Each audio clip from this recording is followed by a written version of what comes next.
Continuer ndenge tolobaki par la grâce de Dieu. Oyo ezali mama likambo na biso to pe partage na biso tobandaki par la grâce de Dieu samedi passé. Tolobaki samedi passé que toyaki na émission na toyaki na verset na biso moko. Verset wana tolobaka ngo mingi pe tolingaka ngo mingi.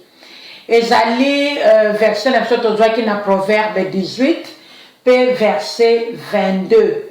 Yango kaka nde tovandelaki samedi oyo eleki pe toyebi eloko nini Nzamba Lola arevelaki biso oyo tokoko benga richesse na bomo ya mama mo Kristu pour que mama oyo ayeba kovandisa na bokebi nyonso ndaku na ye na kati na fondation oyo ezali Yesu Kristu pona koyeba koevite la troisième personne oyo ayaka na ndaku na biso pona koya kotia yiki oyo koya ko refroidir molimo santo na Nzambe. La troisième personne oyo ayaka komemela biso incompréhension ba makambo yo epesaka Nzambe lokumu te na kati na bavi na biso pe na kati ya bandako na biso. Alors na passage na biso wana ya Proverbe 18 verset 22 tolobelaki ndenge Bible elobi que celui qui trouve une femme trouve le bonheur. C'est une grâce qu'il obtient de l'Éternel.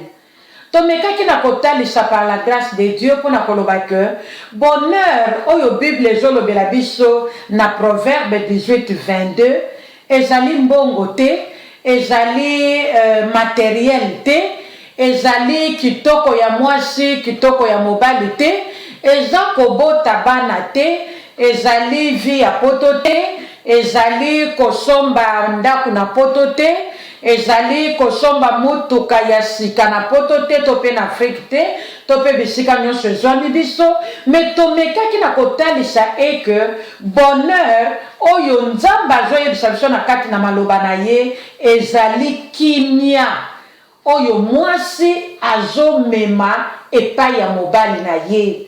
Pona koloba ke tango mwasi azoya na libala, mwasi azoya kokutana na mobali, mwasi azoya kolanda mobali na ndaku na ye pour que bango mibale bamene une vie d'ensemble bakoma mutu moko pour que maloba oyo Nzambe alobi na maloba na ye eyeba ko se réaliser.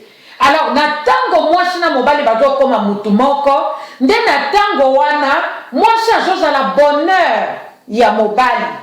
Tomekaki ko expliquer yango to etotalisaki en long et en large pona koloba ke bonheur oyo tozolobela nazozongela ezali misolo na compte te, ezali bana toboti te, ezali bana nakuti na bango mobali te, to bana mwasi aye na bango te, ezali famille ya mwasi te, famille ya mobali te, ezali bandako tosombi te, eza mituka toza nango te, eza connaissance na biso ki intellectuel na biso te, ezali soki nini te, me tolobaki ke bomengo oyo Bible ezoyebisa biso ezali kimia oyo mwasi azoya nango na kati na ndaku na ye pona koyeba komema papa oyo to mobali oyo na kati na accomplissement ya oyo ezali maloba na Nzambe. Ça veut dire que mwasi akokoya libala akuti mobali na ba problème, mwasi akoya libala akuti mobali na ba difficulté, mwasi akoya libala akuti mobali na bavandisama te, asalaka na ye aza na mukanda ya poto ya séjour permanent, me mobali oyo azangi nde mutu ya kosunga ye pona komemele kimia pour kayeba kovandisa ye lolenge Nzambe alingi makambo ezalela pour que mobali oyo aloba ke nga pe na trouver bonheur na vie na ngai. Yango nde tozoyekola ba mama mo Kristu par la grâce de Dieu tozo continuer enseignement na biso oyo ndenge tolakaki yango parce que samedi passé tokokaki na kosilisa yango te. Alors tokende kosuka samedi passé na oyo ezalaki caractéristique ya mwasi oyo azali komema bonheur epai ya mobali na ye. Bonheur tokoki koloba yango mpe lelo ke ezali mobali akoli azwi batitre académique, azwi bafonction ya bien après ses études universitaires, azwi batitre, azwi bafonction tout ça. Mobali aza na babien na ye, aza na famille na maboko ya baparent, malgré ke aza na bozwi na ye azosunga mpe baparent na ye, mama na ye azolambela ye kitoko, bazosukolela bilamba na mwana mosala, bandeko ne bazosokipe na ye basi to mpe mibali. Mais tant ke nano abali te akoki kotrouve bonheur oyo nzambe azolobela biso na proverbe 18 te. Yango totalisaki quelques caractéristiques moye tozongela yango eza te. Yo yorataki biso zela mokolo ya rediffusion okoyeba kokapte nini tolobelaki po oyeba enseignement na biso dans son entièreté. Alors lelo tozoke lotalisa quelques exemples bibliques ya basi oyo na tango wana bazalaki pe bonheur na vie ya mibali na bango. La fois passée tolobaki caractéristique ya mwasi oyo aza bonheur. Mais lelo toye na quelques exemples bibliques. Exemple na biso tozwi ya bamama ya basi oyo baprecédaka biso, oyo basungaki mibali na bango pe oyo bazalaki bonheur ya mibali na bango to pe mpo na mibali na bango. Tozobanda na mwasi ya liboso tobengi ye mama Esther. Tozoyeba mama oyo, tozoyeba mama oyo ndenge ayaki libala, tozoyeba mama oyo ndenge azwaki ngolu ya nzambe mpo na kokoma reine, mwasi ya roi Assuérus. Toyebi ndenge nini mama oyo Esther akomaki na ebonga ya kozala mwasi ya mokonzi. Dans le néant, nzambe akutanaki na nzambe alokotaki Esther, si je peux le dire ainsi. Une fille qui n'avait pas de référence, une fille qui n'avait pas d'origine, qui n'avait pas de référence, son alobi origine, toujours, qui n'avait pas de référence pour appuyer, pour souligner l'okoana. On a eu une famille telle, papa na ye, maman na ye, bazalaki beauté. Pour na koloba kutu soto koyu kolobango, Esther azalaki atana na papa ya kotanga kombo te ni mama. Tokoyu koloba te azalaki orpheline, si je peux le dire. Mais mwana mwasi akutanaki na ngolu na nzambe aye kobala roi Assuérus. Assuérus nda azalaki roi na période oyo mama Esther azwaki libala. Mama oyo akendeki libala na ye bien-aimé par la grâce de Dieu. Nzambe azwi mama oyo atomboli ye, azalaki jeune fille, akokisaki caractéristique nyonso oyo roi apozaki pona tina na mwasi oyo akobala. Alors tango yakendeki libala, mama oyo alalaki pongi te, mama oyo akendeki en tant que bonheur pembeni ya mobali na ye roi Assuérus. Tokoyeba ko découvrir yango bien-aimé. Elle était le bonheur de son mari. Pourquoi te tirer Esther? Et pourquoi te le dit qu'azalaki bonheur ya mobali na ye? Parce que yazalaki une bonne conseillère. Na pembe na mobali na ye, Esther azalaki une bonne conseillère. Elle avait tant de caractéristiques, mais n'a pas quoi de l'autre souligner une bonne conseillère. Ce qui est autant dans le livre hier, chapitre 7, verset 3 à 4, ou bien tobandi na 1 qui non à 4, poto yoka histoire en bien. Et ça les kambuto yebi. Et ça les kambuto libala, et ça les na décret moko, oyo, Aman, chef yarmé ya roi, asignaki. Aman asignaki décret pour na kolobake, baboma ba juif nyonso. Oyo batalaki na période wana ba exterminer bango. Ezala basi, ezala mibali, ezala ba jeune, ezala bana, ezala ba bébé nouveau-né. Sango ya ba juif esala nini esila. Et tozoye ba bien histoire ya Esther. Elle était aussi juive. Alors tango sango yeke kokoma na matoyi ya Esther. Esther a télémaki comme une vraie combattante. A décrété qu'il jeûne et prière il y a 3 jours. Pona koluka nzambe, pona kolelela nzambe à cause il y a décret wana basinyaki. Pe Aman toye bango bien azalaki moto azalaki plus proche ya roi, pe roi azalaki koyokele mingi. Pona koloba ke soki likamane komaki na matoyi ya roi, le roi allait pratiquer la loi signée ou bien le décret signé par son proche collaborateur. Alors, tant que makambo est comme na maboko ya na matoyi ya maman Esther, a télémaki, a décrété qu'il jeûne et prière il y a 3 jours. Na simana yango, yakendeki kokutana na roi. Akende kokutana na Chéris, c'était comme mobali na ye. Makende kokutana na Chéris comme roi. Pona okende koyebisa ye likambo oyo elingaki kosalema ya mabe. Elingaki kozala mabe pona ye roi, pe elingaki kozala mabe pona mboka wana. Pourquoi pas dans le monde entier? Bandeko tango Esther akei, roi tuni ye, oye kosala wa nini? Esther alobi non. Soki kosepelisa roi, ngai na sali na kosala fête oya na collaborateur na yo Aman. Tala sagesse moi so azalaki nango.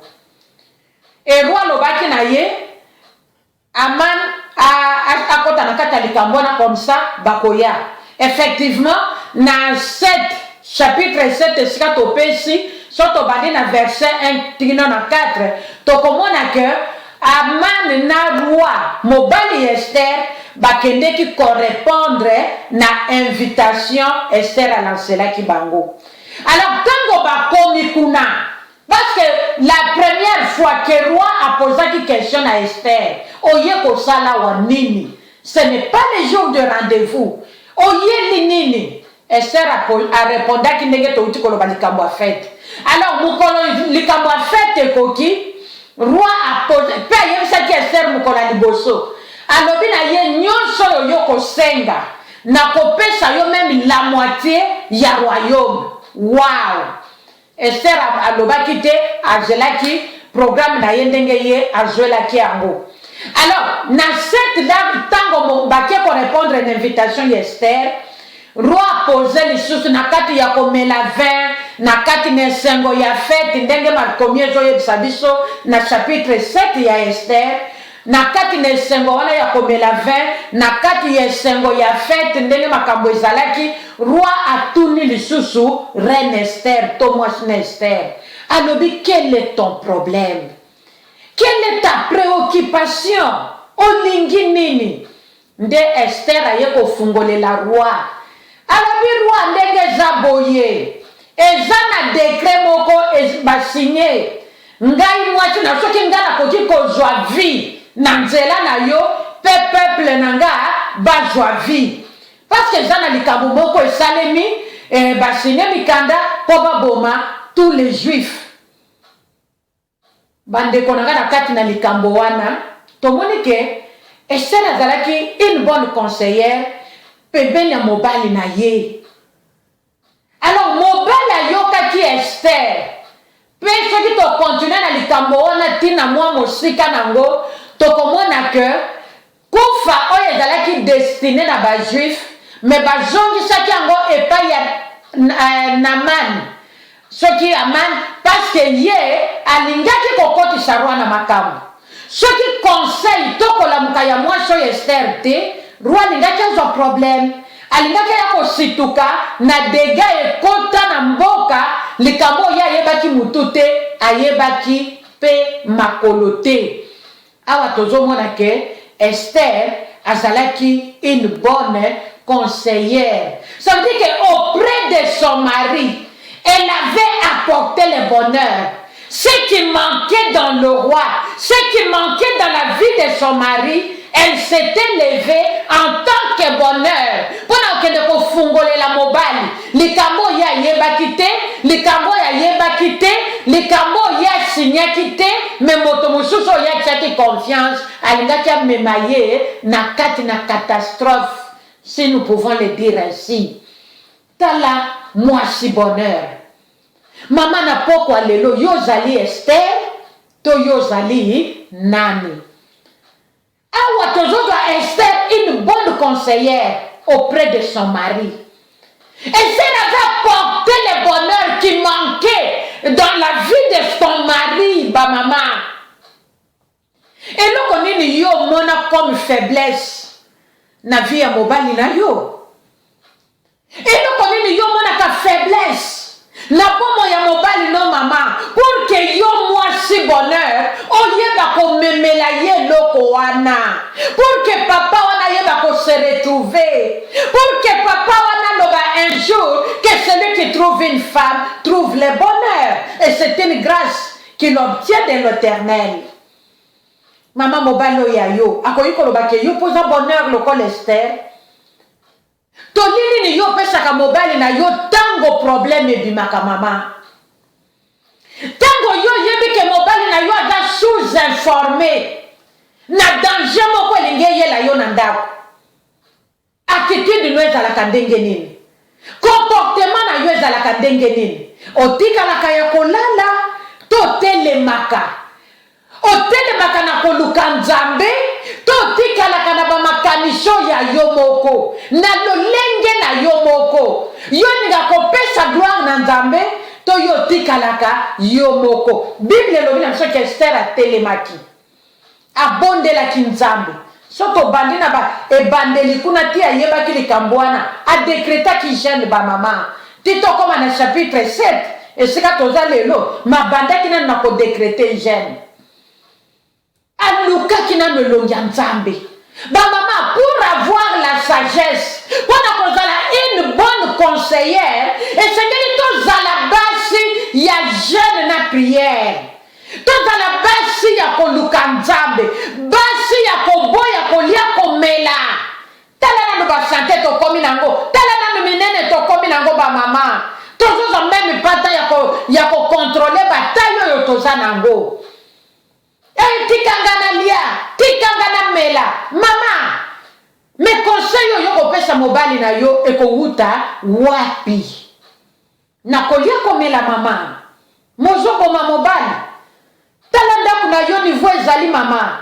Yo mama mo Kristo me talanda kuna yo place ezali. Ki mo Kristo no ezaya nini? Esther atelemaki. Alobi jamais. Makila ya peuple ya Nzambe. Et pour qu'il tangata mukete tant que ngana zali awa mwasi ya roi.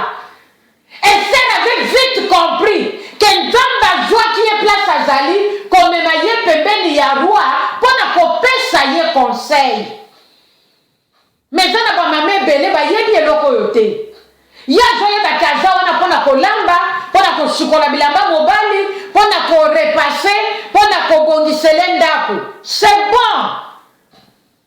Mais la meilleure des choses, Tome mami bani na biso, selon ma loba na Nzambe, selon volonté ya Nzambe, bakoma na niveau ya ko comprendre eloko nini Nzamba lingi bango basala et kozala malamu mingi.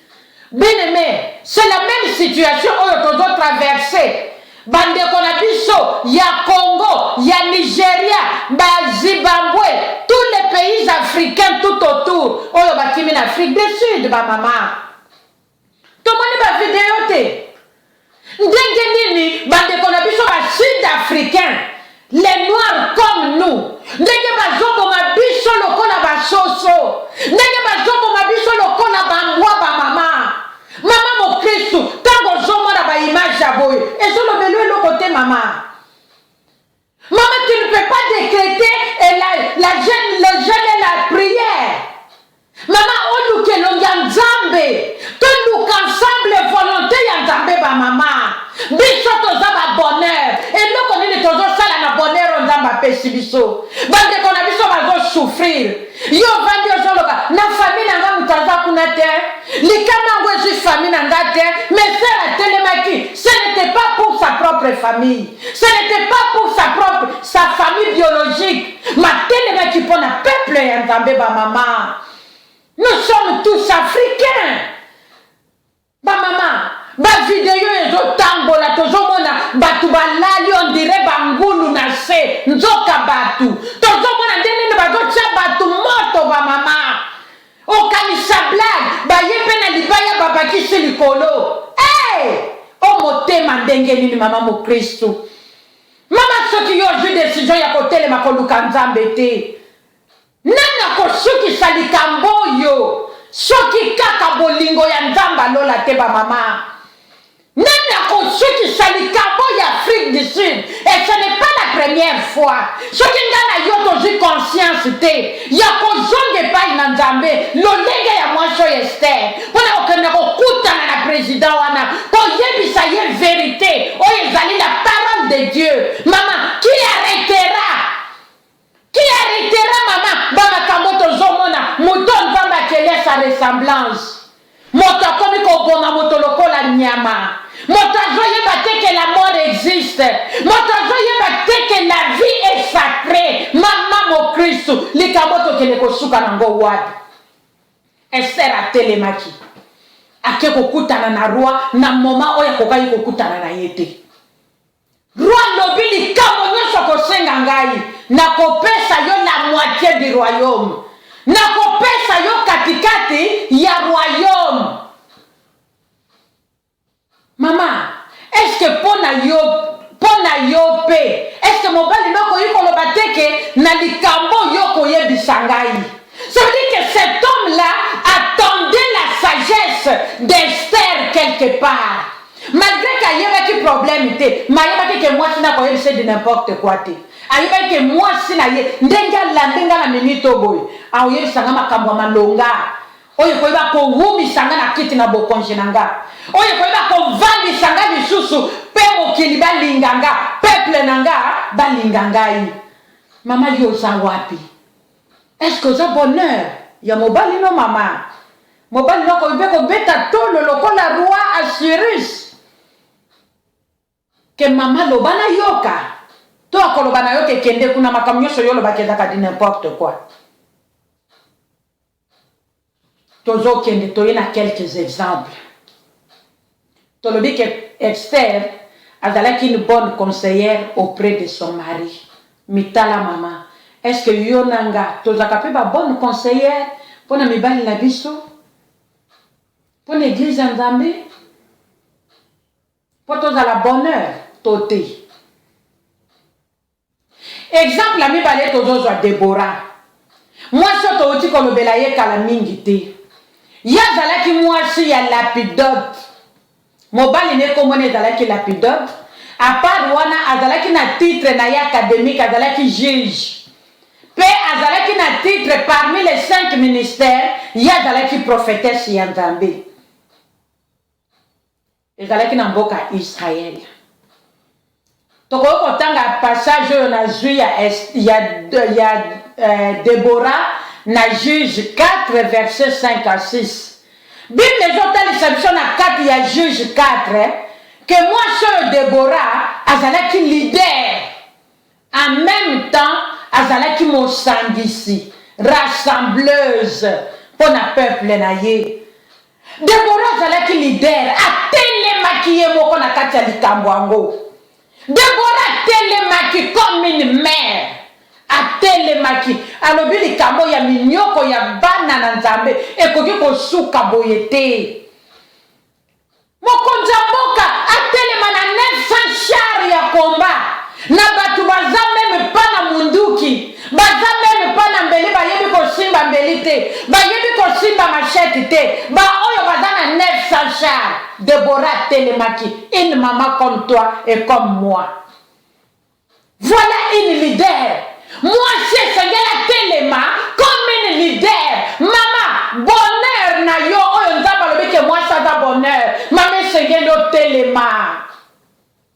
Kozala mama ya kovanda te. ni ya kolalaka bapongi pamba mama.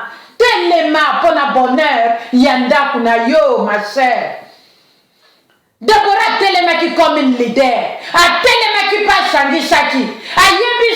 Ayebisi soda wana oyo ntamba indikaki ayebisa ye son nom échappe. Abengisi apesi ordre. Alobi kende ko sangisa 1000 hommes. Sangisa bango. Et c'est ça il meurt. Moi si bonheur, aza mwaso ya zo sangisa, aza mwaso ya zo tonga. Mama po yo za la bonheur, yeba ko sangisa, belle famille na yo moko butumi kotisa na belle famille oyo babali yo. Zala mwasi ya mwana na bango, pe zala mwana ya libota wana mama. Yo bali mobali ya uti na famille, mais yo ninga kokota ndo na famille wana te, ça veut dire que yo yeko panza. Olingi mobali, molingi famille mobali te. Ça veut dire qu'on y est comme maman. Maintenant que bonheur na yo, et ça na nini? Deborah telemaki comme une mère. Elle avait rassemblé des hommes. Elle avait rassemblé le peuple de Dieu. Pour bagoni sobaye bakoloba mundo komoko mama. Okoyi ko bundate, soki na ndako na yo oya lobi a, oyo kuna zongisi b, oyo kuna zongisi m, oyo kuna lobi c. Non mama. Okozala bonheur na nini? Soki na ndako na yo yebi ko sangisa bana na papa na bango te. Il y a des mamans soi-disant chrétiennes, maman mo Christo, mais maman ya kabola mwana na papa na ye. To bana na papa na bango. Mama, c'est comme moi sabo yo ko ba comme ma bonheur et pas ya mobali na ndenge nini. Soki papa telemi lingalo bela mwana, mama telemi, tika mwana nanga. Mama, origine mwana yo yebi yango te. Auteur ya mwana yo yebi yete mama. Papa tika koloba na mwana na yo, mwana boboti na papa wana. No ba mama, toyeba komikitisa. To michana place ngamba chebiso. Mama toyeba komemela mibali na biso bonheur. La bonheur n'est autre chose, si ce n'est que la paix. Natango yoye kokabola papa na mwana na ye, papa ya kozala na kimia ndenge nini? Akozala na esengo ya kozala mobali ya libala ndenge nini? Tona nini mama? Yo oyo zalaka pendant la semaine. Otanga jour oyo mobali akota na chambre.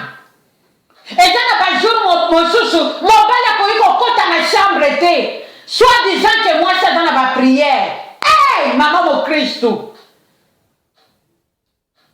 Lokola moi c'est dans la prière, mobali akoyiko kota na chambre à coucher te.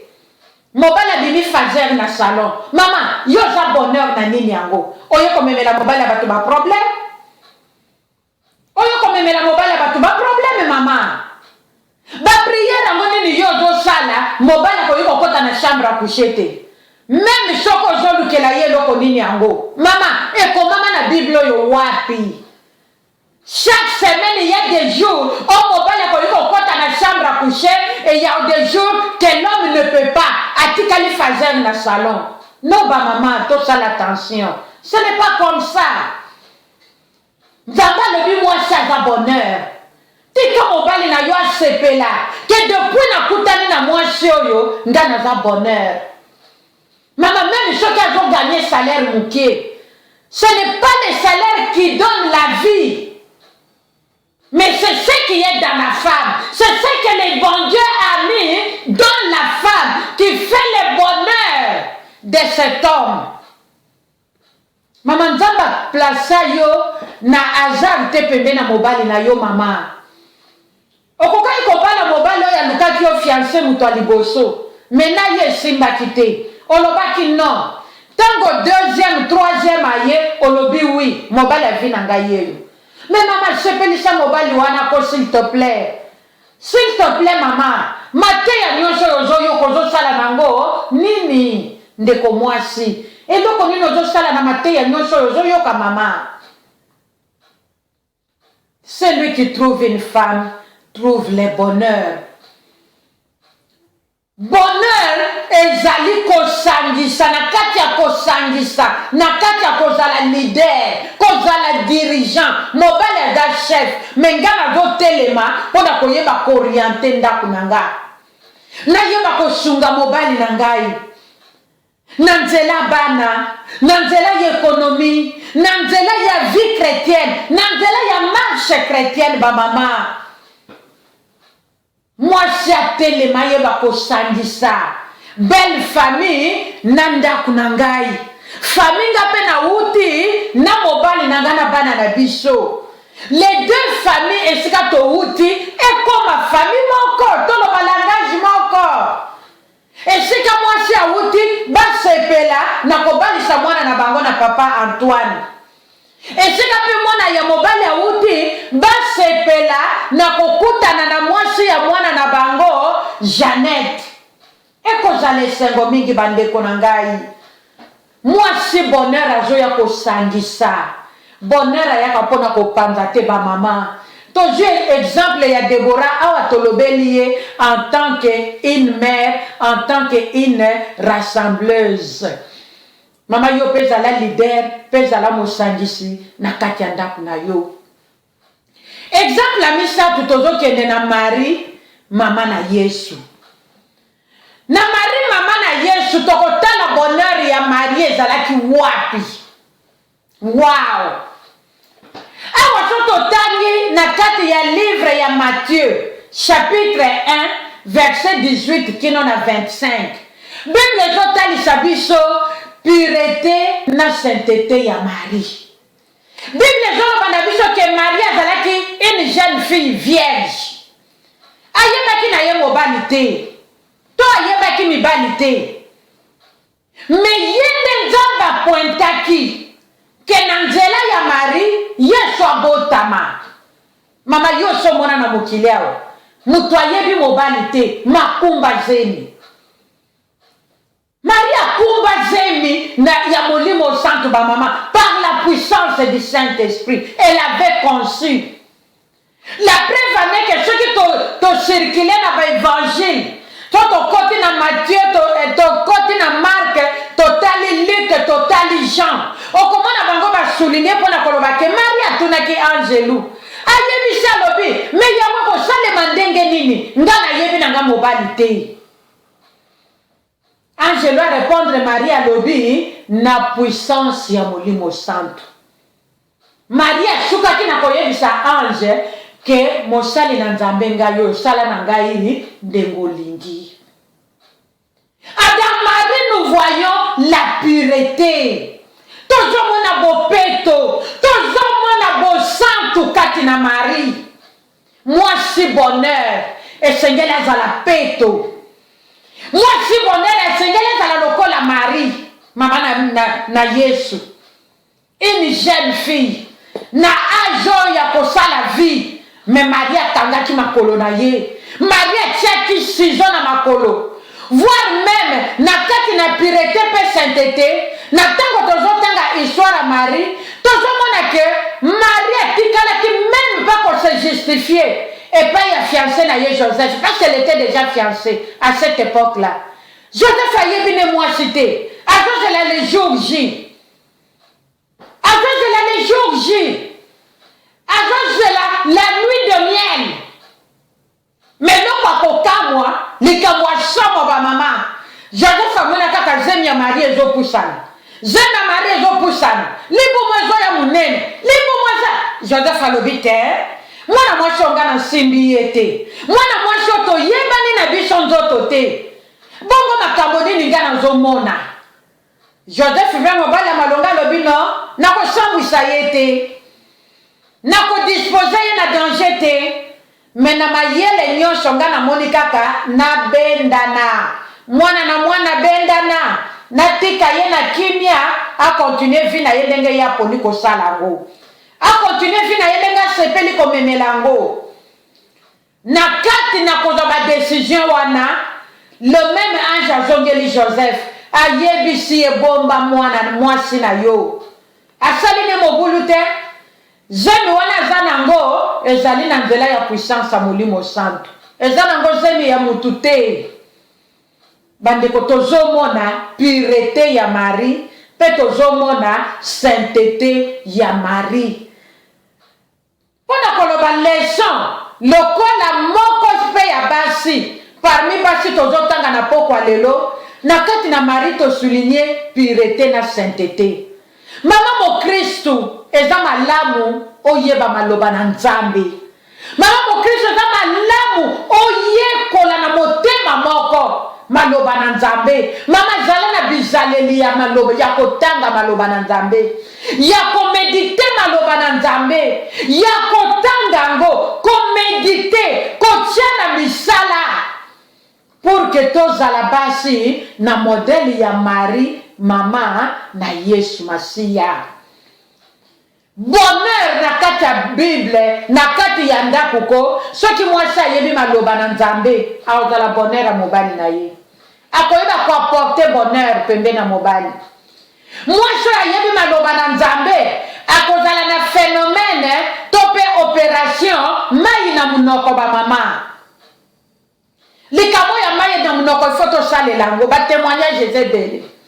Bande ko ebele ba bengi ba témoigner ba lobi mama. Bando lobaki likamo mai na munoko. Ngana koma ka mai na munoko pe na zomona ba témoignage. Nazomona lolenge nini Nzamba zo sala na kati ya ndako na ngai. Gabi oui, c'est exactement ça. Moi je suis maloba na Nzambe akoloba n'importe quand te. Marie Vanda qui bien aimée, Marie sachant bien que ce qui lui était arrivé, ce n'était pas ce que lui avait fait, ni Marie avait voulu, mais ça venait d'en haut. Nzamba a décidé sur Marie. Et Marie a lobi, mosali na Nzambe, ngai oyo, sala na ngai oyo yo lingi. Marie a tche mai na munoko ba mama. Marie a lobi, opération mai na munoko. Likamona koyebi sango ba para na ngati. Soki azalaki na yaya, soki azalaki na leki, soki azalaki na tata mwasi, soki azalaki na noko, soki azalaki na koko, Maria tikala kolobate acha mai na munoko. Maria keneko bibisa likamo même pas ya Joseph fiancé na ye. Pona koyebise ke oye komelinga yi eza na ngonga te.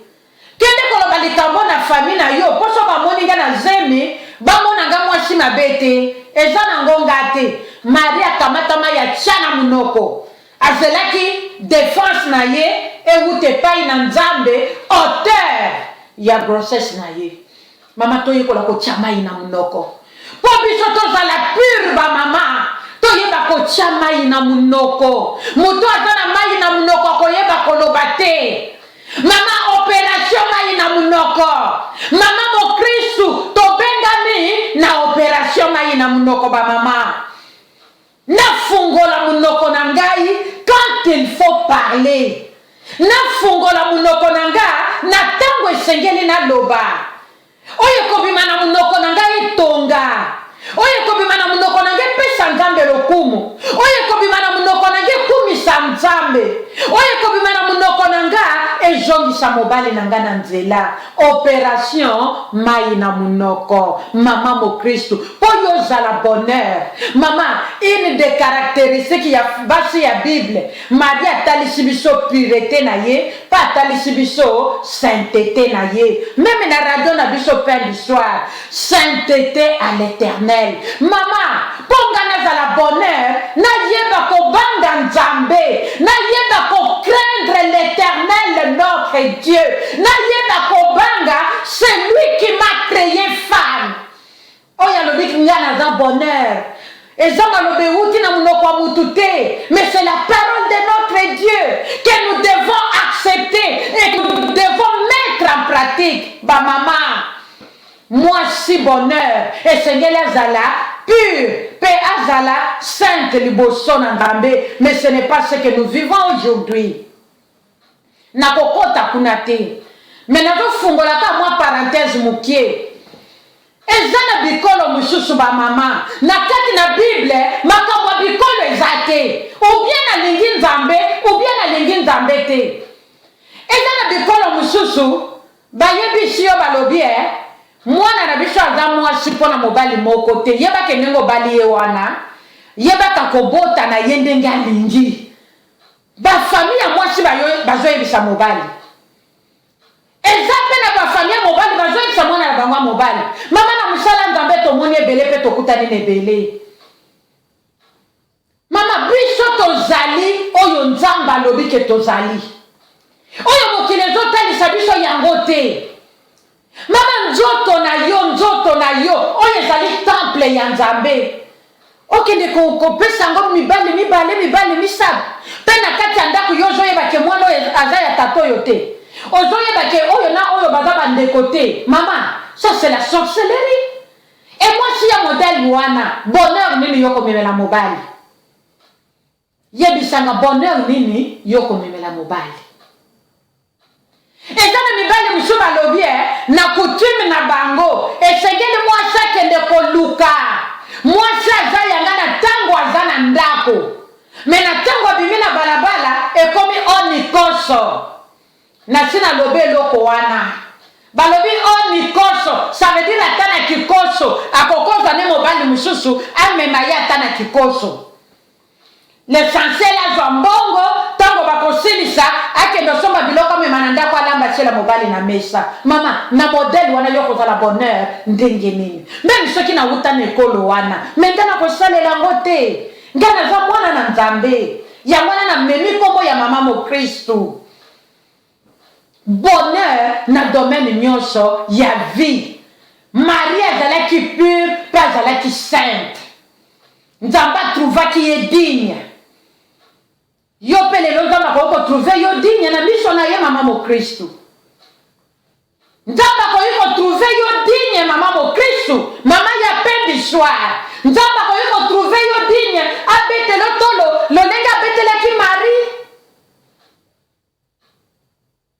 yo moko répondre na motuna oyo etunani na pokwa na lelo molimo santo asunga biso na quatrième exemple toujours na basi ya bible tozozwa Anne mama na Samuel tokokotanga histoire na ye na 1 Samuel 1 verset 9 kino na 13 na likambo etali Anne tozomona ke Anne azalaki na attachement na nzambe Anne azalaki fidèle na nzambe stérilité kabolaki Anne na nzambe te mais Anne alingaki lisusu nzambe koleka c'est ce qui fait que soki otangi histoire na ye na passage oyo touti kopesa bible ezotalisa biso ke Anne azalaki na momesano ya kokendaka na église ya pardon na église na Silo mpona kokende kokumisa nzambe mpona kokende kobondela nzambe amonaki ke kobondela na nzambe eza malamu me amonaki ke eza lisu malamu koleka kokende na ndako ya nzambe là où elle se retrouvait seule avec le Saint-Esprit. Son mari était resté, mais Anne était partie. Sa rivale Pénina était restée à la maison avec ses enfants, mais Anne était partie. Anne avait un attachement, Yanzambe. Dans l'attachement, nous voyons l'amour. Nous voyons la fidélité. Pendant qu'on a le bonheur, il y a mobile na yo maman. Et Seigneur, nous avons un attachement dans Nzambe. Le premier amour que tu avais dans ton cœur lorsque tu avais rencontré le Seigneur Jésus dans ta vie. Le premier amour que tu avais dans ton cœur, pardon, le premier jour que tu avais donné ta vie à Christ. Ce n'est pas le problème Anne azalaki na problème ya kabaka taba mama to yebi problème ya Anne. Elle kana mobali na ye azalaki na bozui. Voir même que à chaque fois qu'azalaki kopesa mutu na famille na ye elle kana enveloppe pour que offrir Nzambe elle kana azalaki kopesa Anna et comba stérile le double ya o azalaki kopesa na elle kana na bana na ye. Comprenons par là que Elkana azalaki moto abozui. Anne, tout en étant la première femme, premier bureau, Anne azalaki moto amunyoko te, azalaki nango. Mais Anne azalaki na attachement na ye pa na Nzambe. Ce n'est pas la stérilité qui pouvait séparer Anne de son Seigneur, notre Dieu. Non. Lelo tozomona mama mo Kristu akoti na ndako alibala mobali ya bali ye mobali ya honore ye. Lelo autant d'années mwana zate.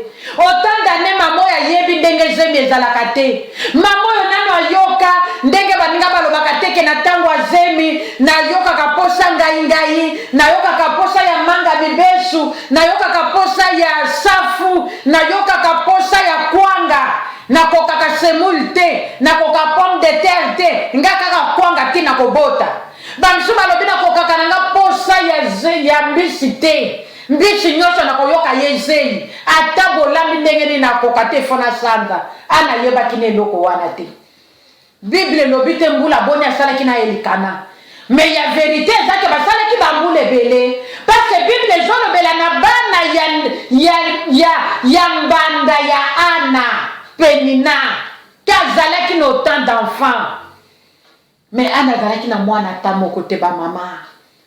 Mais Anna tikalaki kobwaka attachement na ye na Nzambe te.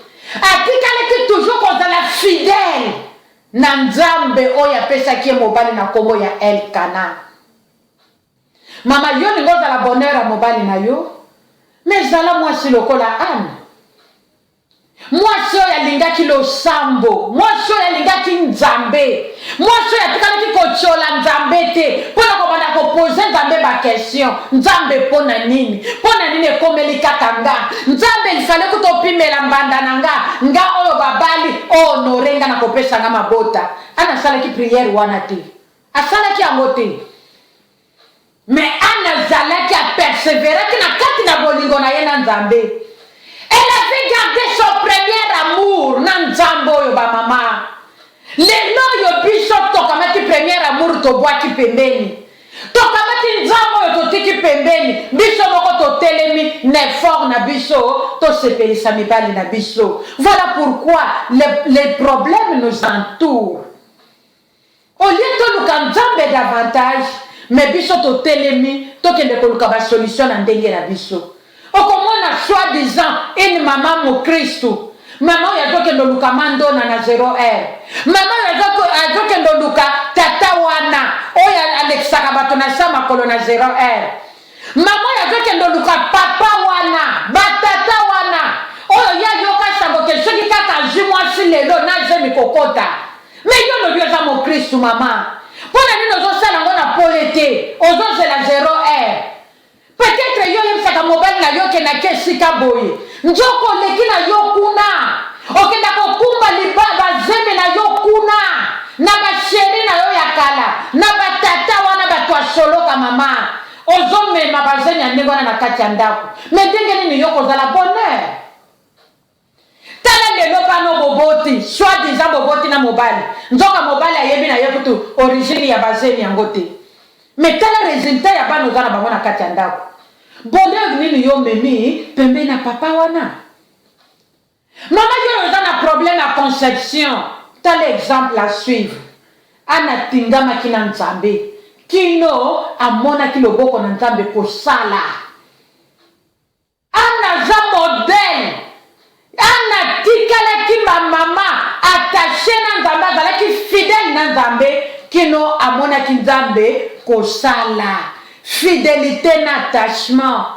L'amour de notre Dieu. Amour otozalaki nango na tango tolingaki Yesu ba mama. Lelo eke wapi. Po yo zala amour, po zala bonheur pardon ya mobali na yo na kati ya ndako ya libala, mama esengeli oyeba ko garder na lisungia molimo santu bolingo oyo yo zalaka nango mokolo yo pesaka Yesu vina yo mokolo yo kutana kine lombe mobali na kombo na Yesu mokolo yo kutana kina mwana mobali na kombo na Yesu ba mama bolingo wana ekende wapi. Mateo ezongisa biso na nzela. Modèle ya mitano pona poko lelo tokolobela modèle ya Sara mwasi ya Abraham. Na kanisa wa nyoso tozolobela ba mama oyo bazalaki basi ya mabala. bizaleli na bango ekoki kosunga jeune fille na biso, ekoki kosunga femme moko, mwasi moko oyo avandi, oyo azotala age na ye te, mais oyo regard na ye eza fixe pa na Nzambe, que malgré age na nga Nzambe akobalisa nga, c'est pourquoi kelanga mwasi. Mama zala na kimia, témoignage na yo ekomema ebele liboso na trône na Nzambe, pe kombo ya Yesu ekoyeba na kozwa lokumu. Tozolobela mwasi na kombo ya Sara, épouse ya Abraham. Bible ezotalisa biso fidélité ya Sara na soumission ya Sara epai ya mobali na ye. Fidélité ya Sara na soumission ya Sara epai ya mobali na ye kino ya kufaki. Sara tikali kobima libanda ya fidélité na soumission na ye epai ya Abraham te. Mbalebele tolobaka Sara la Nzambe alobaki makambo ya Isaac, Sara sekaki. Mais Nzambe ayebi Sara.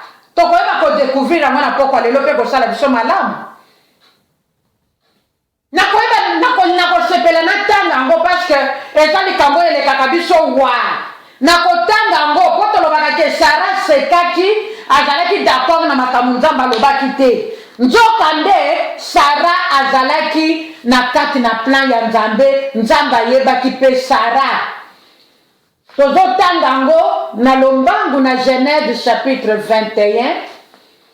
Wana benza tokotanga po tolobela yango bien, po bato ebele balobaka Sara sekaka azalaka d'accord te, atiaki tembe na Nzambe. Genèse 21 verset 1 kino na 3. Bible elobi na biso, l'Éternel se souvint de ce qu'il avait dit à Sarah. Et l'Éternel accomplit pour Sarah ce qu'il avait promis. Sarah devint enceinte et elle enfanta un fils Abraham dans sa vieillesse, au temps fixé dont Dieu lui avait parlé. Abraham donna le nom d'Isaac au fils qui lui était né, que Sarah lui avait enfanté. Sarah zalaki pe mwana na Nzambe ba mama.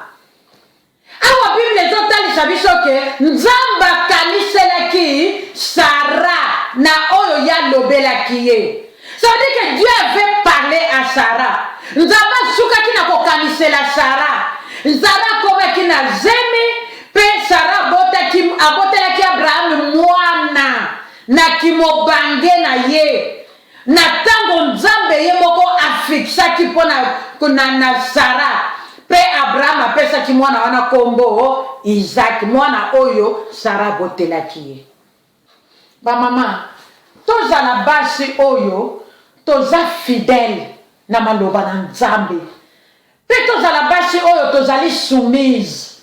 Quand la parole de Dieu nous parle de la soumission de la femme, nous devons accepter ma maman. Nous devons accepter. Amen. La soumission de la femme. La soumission paye ba maman. Maman Christo akala mwasi oyo kozongisa mobali na nzela. Maman Christo akala mwasi oyo ayebi ko respecter mobali na ye. Maman Christo akala mwasi oyo ayebi ko mikitisa liboso mobali. Akala mwasi oyo ayebi ko considérer mobali na ye. La femme ici, Sarah, la femme d'Abraham, il a appelé même son mari mon Seigneur. Maman Christ, est-ce que yo lelo ko benga mobali na yo ton Seigneur? C'est juste Sarah a tombola ki mobali na ye na place à chef. C'est juste cela, nous voulons seulement nous faire voir qu'elle était soumise à son mari, mon Seigneur. Mon Seigneur. Seigneur ya Sarah. Avec S minuscule. Donc nous commandons à S majuscule. Mais il avait appelé son mari mon Seigneur. Maman, respect wana. Parce que la soumission dont la Bible nous parle, ce n'est autre chose. Si ce n'est que le respect de la femme envers son mari, si ce n'est que l'humilité de la femme envers son mari, si ce n'est que la considération de la femme envers son mari. Maman, pongana za la bonheur na kati ya ndako na nga esengeli nazala mwasi lokola Sara, nazala fidèle na mobali na nga, nakosa mobali na nga te, nakosa ye te, meme na makambo etali misolo tosi tolobela yango.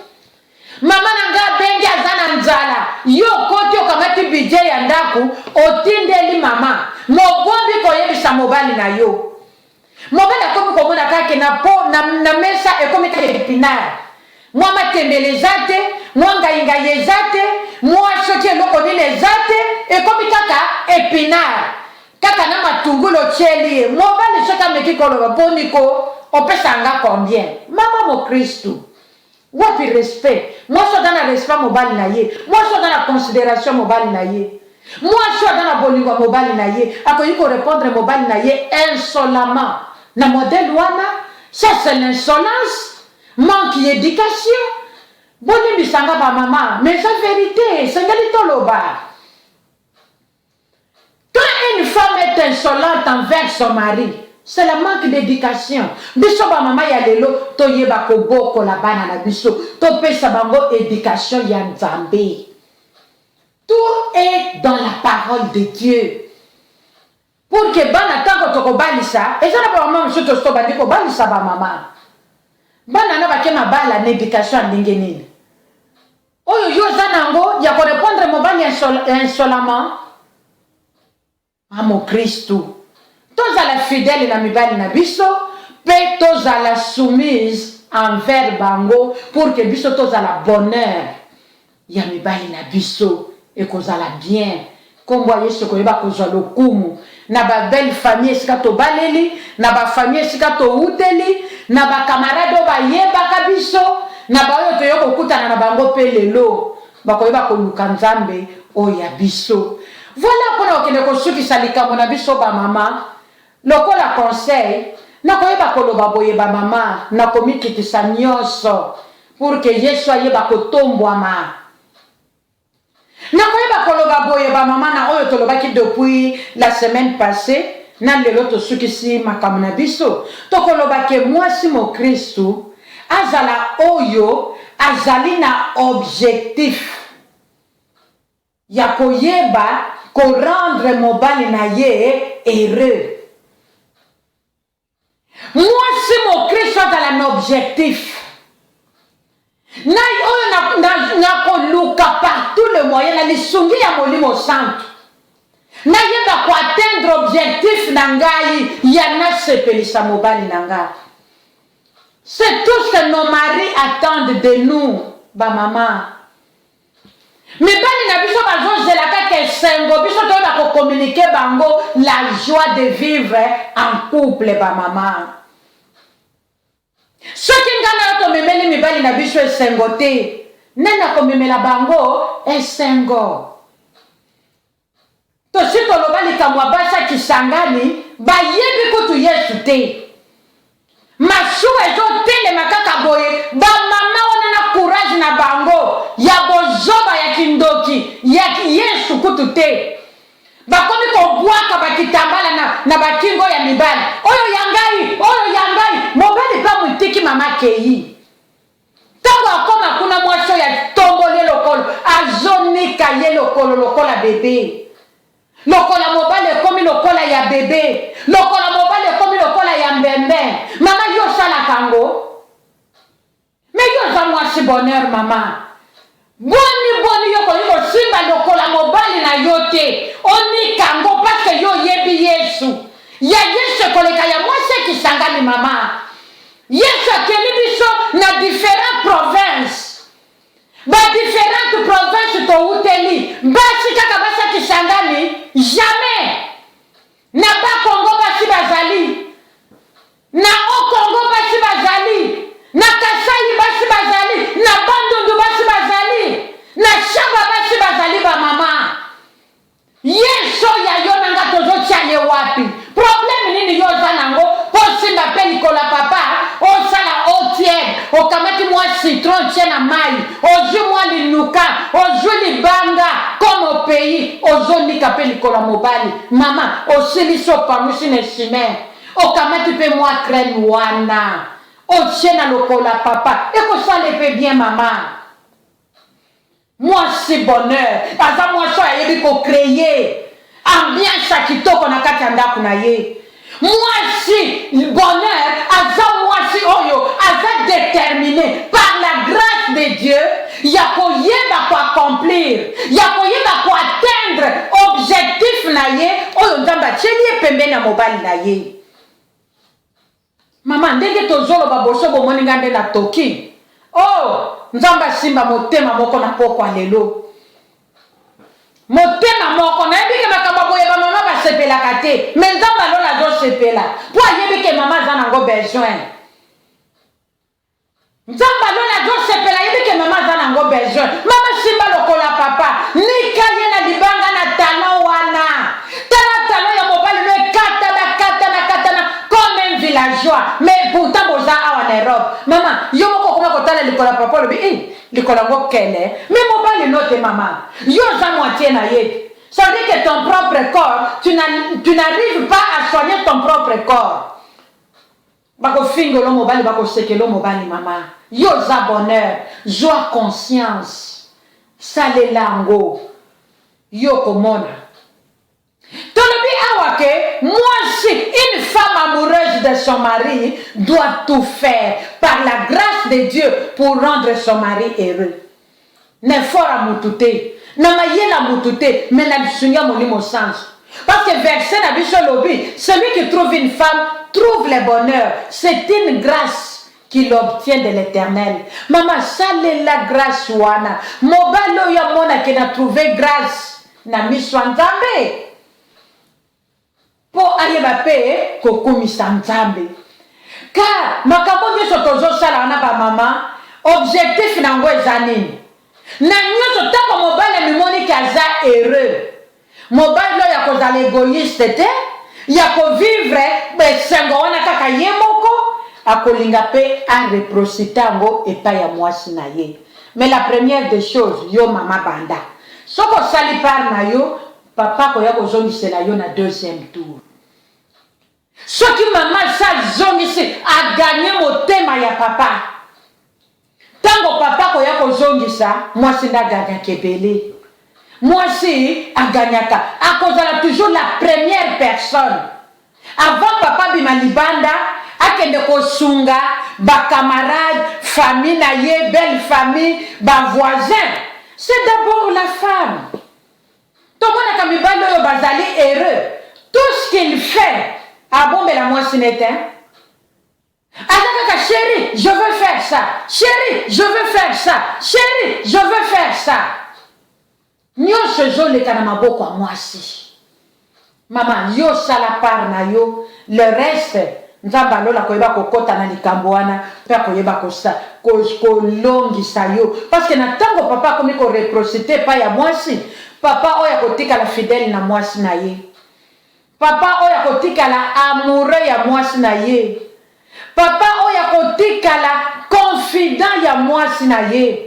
Papa oya kotika la protecteur ya mwasi na ye, même na libanda partout. Papa oya kotika la avocat ya mwasi na ye pour la vie. C'est là où tolobaka toujours que mibali badaka na bango compliqué. Peut-être bébé ça comme abaku. Maman to dans ba témoignage belé. Et ça na bande ko belé to solo la ka to partage ka ba maman. So ika ko yebisi maman likamba boya ki asaleli yango azongi na mimwemwe. Azongi na kanté ka louange na adoration. Alobi maman na meka ki kaka ko sala boye na moni makamyo se vandisami ki mi ezongi na ndako.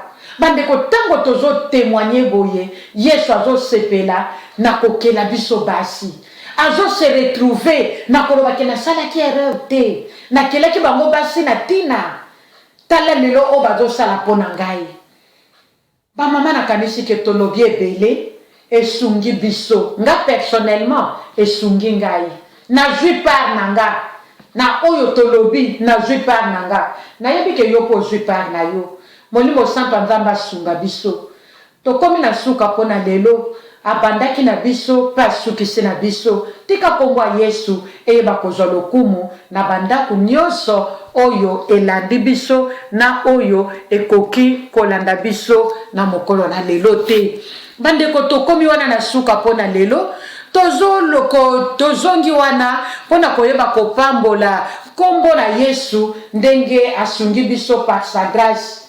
Tosuki wana pona lelo tozali koyebisa ba bien-aimé bayebi biso te bakotaki na retard ke biso tozali radio télévision Pain du Soir na émission ya mama Mokristu toleka chaque samedi lokwa lelo de 19h30 à 20h30. Lelo tobandaki retard yango bomoni pete to déborder pona lelo tosuki potikala malamu nde tokutani samedi ezali koya. Bye bye.